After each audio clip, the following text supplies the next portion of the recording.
White House grounds hours before a powerful Republican claimed he had evidence that the Trump team was monitored by U.S. spies. Did the bombshell tip actually come from a Trump insider? Your internet privacy, the new law that critics say would give anyone access to what you're searching for on the web if they're willing to pay. Treating depression, the surprising drug doctors are using to pull suicidal patients back from the brink with dramatic results. Power play, the U.S. women's hockey team takes a stand for equal pay and equal rights as the men. And Lemonade for Love, a 6-year-old girl on a mission inspiring America. Nightly News begins right now.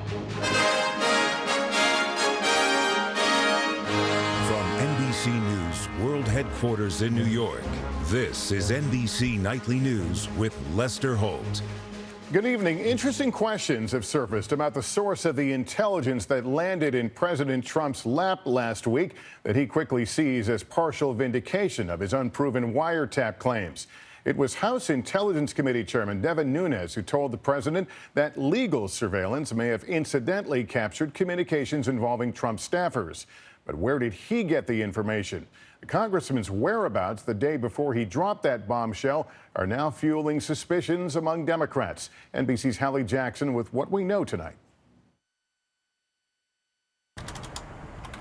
Tonight, a new plot twist in the surveillance saga consuming Congress and the White House. If this was a movie, you'd turn it off because you wouldn't believe it's believable. The latest bombshell coming from Congressman Devin Nunes. He's the Republican head of the House Intelligence Committee, who first revealed U.S. spies may have scooped up communications involving the Trump transition team.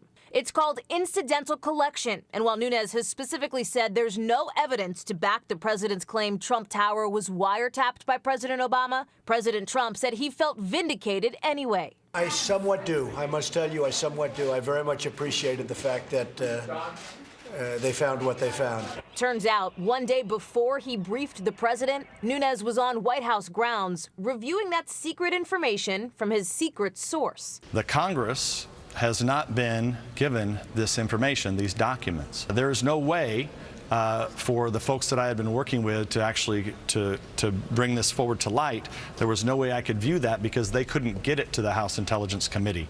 Nunes looked at those intelligence reports, not in the West Wing, but in a special secure room at a building a few hundred feet away. You can't just walk onto the White House grounds under the cover of darkness, go into a secret room and log onto a computer unless somebody on the White House staff allows you to do that. Nunes says his source is not a White House staffer, but a member of the intelligence community. The administration's not worried about any inappropriate leak, despite for weeks railing against other leaks to reporters. Why is this leak okay, but other leaks are not? It's not. I think there's a difference between a leak and someone pursuing a review of a situation. Someone who is cleared to share classified information with somebody else cleared is not a leak. But Democrats are concerned about the coincidental timing, with more questions now on whether Nunes can really be impartial as he leads one of the congressional investigations into Russia's interference with the election. Chairman Nunes is falling down on the job and seems to be more interested in protecting the president than in seeking the truth. And developing tonight, it's not just Senator Schumer there who wants Paul Ryan to replace Nunes, but Congressman Adam Schiff, Nunes' Democratic counterpart on the Intelligence Committee, is now calling on Nunes to recuse himself. The House Speaker earlier today reiterated his full confidence in the chairman. On the Senate side, Jared Kushner, the president's son-in-law, has volunteered to answer questions from that Intelligence Committee about his Moscow-related meetings during the transition. Lester? Hallie Jackson, thanks. And tonight, meantime, there is new fallout over the collapse of the GOP's plan to repeal and replace Obamacare. The White House says the president now wants to work with Democrats, and he may need to make deals and get things through Congress. But there are serious big fights ahead over taxes and the Supreme Court, just to name a couple. And the question is, can the parties find common ground on anything? Here's NBC's Kristen Welker. Barriers faced by women professionals. Trying to reset after his stinging defeat over Obamacare, President Trump put the focus back on jobs today, meeting with women in business. But behind the scenes, mounting urgency for a win. The target now, tax reform, an already daunting task made more difficult after members of his own party, the Conservative Freedom Caucus, defied the president refusing to back his health care bill. Does the president still believe he can work with the Freedom Caucus on future pieces of legislation? I think it's going to depend on what legislation. So not necessarily. It is that balance. No, I don't think he's written. No, I think as he mentioned, he learned a lot through this process about loyalty. Now the president signaling he'll look to Democrats, but after months of personal insults and finger pointing. I think the losers are Nancy Pelosi and Chuck Schumer. I noticed Chuck Schumer yesterday with fake tears. What incentive do Democrats have to work with him? The one thing that the Trump White House can do to attract Democrats is to offer them something that they genuinely want. There are some tangible things that you can do to strengthen Obamacare, genuine investments in infrastructure. Still, the White House isn't ready to pull the plug on health care reform yet. The president saying he'll revisit the issue when Obamacare explodes. Independent fact checkers argue that's overstated, but acknowledge the plan could see some real problems next year. The big issue, many health insurers across the country are pulling out due to lost revenue, giving consumers fewer options and driving up the prices of premiums. How we doing? At this healthcare clinic in Western Ohio that sees more than 1,700 patients per month, they're worried about the future of Obamacare and the uncertainty surrounding all of it. I'm disappointed with the whole process. I don't know that it's just any one person. I think it's just the whole process. I have sleepless nights worrying about how we're going to take care of the people that rely on us. House Speaker Paul Ryan met with the president today to discuss the way forward, but further complicating the Republican agenda, the president is dealing with a new low. His approval rating has dropped to 36% in the latest Gallup poll. For context, Lester, the three previous presidents have had approval ratings above 50% at this point. Lester. Kristen Welker at the White House. Thanks. Turning overseas to the escalating fight against ISIS, NBC News has learned that the U.S. is deploying some 275 more soldiers to northern Iraq, according to two military officials, to bolster U.S. support for Iraqi forces pushing to retake Mosul. But right now, the Secretary of Defense is responding to claims that U.S. strikes in Mosul led to one of the biggest civilian casualty events since the fall of Saddam Hussein. NBC's Hans Nichols has details. With the battle to retake Mosul ramping up, Pentagon officials today on defense, assessing whether U.S. airstrikes may have killed more than 100 civilians in the heavily populated western part of the city. Defense Secretary Jim Mattis responding for the first time. We go out of our way to always do everything humanly possible to reduce the loss of life or injury among innocent people. The same cannot be said for our adversaries.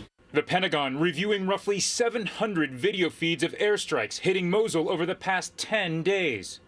The investigation, one of more than 30 separate inquiries into allegations of multiple civilian casualties. Human rights groups reporting a clear increase in civilian deaths under the Trump administration. In the month of March, we've recorded over 1,000 civilian casualty allegations in both Iraq and Syria that are tied to coalition activities. In some cases, in fact, in a lot of cases, you can't tell exactly who was responsible. Defense officials insisting the rules of engagement have not been changed under President Trump. But in Mosul, ordinary Iraqis are demanding answers while searching for their loved ones.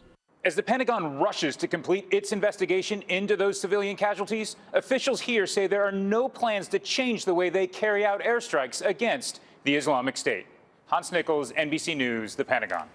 Back home, millions are in the potential path of severe storms, which have already swept through the southern plains, bringing baseball-sized hail to Texas and Oklahoma, along with damaging winds. Further east, authorities report a tornado touchdown earlier today near the Mississippi-Tennessee border. Severe thunderstorm watches are in effect this evening for parts of the Southwest and Midwest. And tomorrow, Texas and Oklahoma are under the gun again, with 11 million at risk for tornadoes, strong winds, and more hail. Tonight, your internet browsing privacy is at the center of a big fight on Capitol Hill as Republicans in Congress vote to roll back Obama administration rules that had not yet gone into effect. Privacy advocates say the GOP's plan could mean your family's internet browsing history, your emails, even your TV viewing habits would be up for sale without your knowledge to anyone willing to pay. NBC's Tom Costello explains. They're the digital footprints all of us leave that big internet service providers like AT&T, Verizon, and NBC's owner Comcast would love to cash in on. From online medical questions to where you bank, your political affiliations, private emails, online dating, shopping, even your phone apps and what you watch on TV. It's Saturday Night Live. In October, the FCC issued a new rule to prevent internet providers from selling that information to advertisers without customer consent. But Senate Republicans have now voted to kill that FCC rule. The House votes tomorrow. The risk for your family is that your surfing habits, your kids' surfing habits, can all be tracked and sold to whoever without your knowledge or your consent. Democrats call it a privacy protection rollback. It would allow broadband providers to become unchecked, personal peeping toms. But Google and Facebook already use personal information for targeted advertising, and Republicans argue they shouldn't be treated differently. Most of the data gathered is actually gathered by the so-called edge providers like Google or Facebook, and they aren't touched by any of the FCC regulations at all. An industry trade group says the Obama FCC rule threatens to undermine innovation and competition.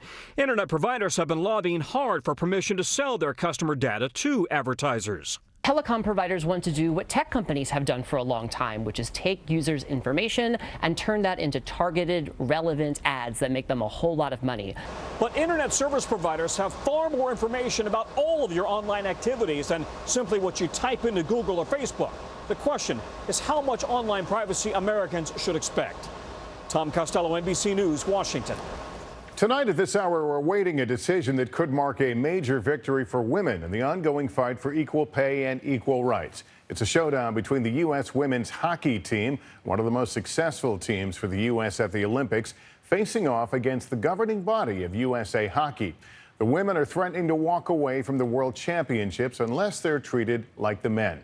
NBC's Stephanie Gosk has late details.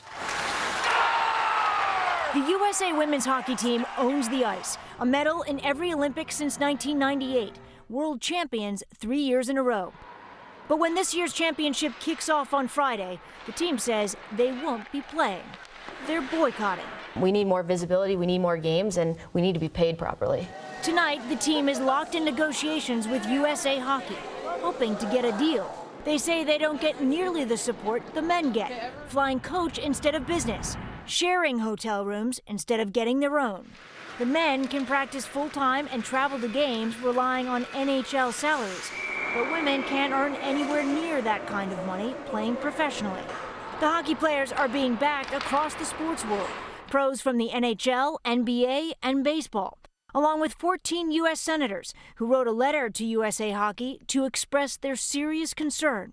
And with the boycott looming, USA Hockey went looking for replacements, but some of the high school and college players they asked just said no. The women in the grand scheme of things are not asking for that much, and yet the USA Hockey is saying, no, we want to pay you pennies.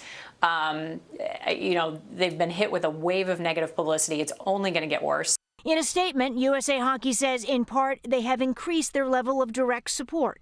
USA Hockey has a long-standing commitment to the support, advancement, and growth of girls and women's hockey, and any claims to the contrary are unfounded. USA Hockey may be in for more trouble.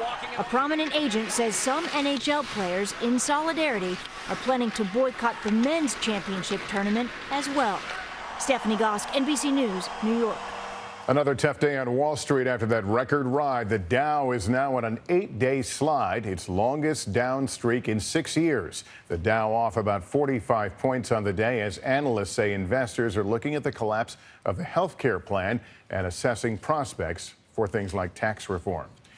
Still ahead here tonight, treating depression. Why some doctors are turning to a controversial club drug they say can be a life changer for patients, but is it safe?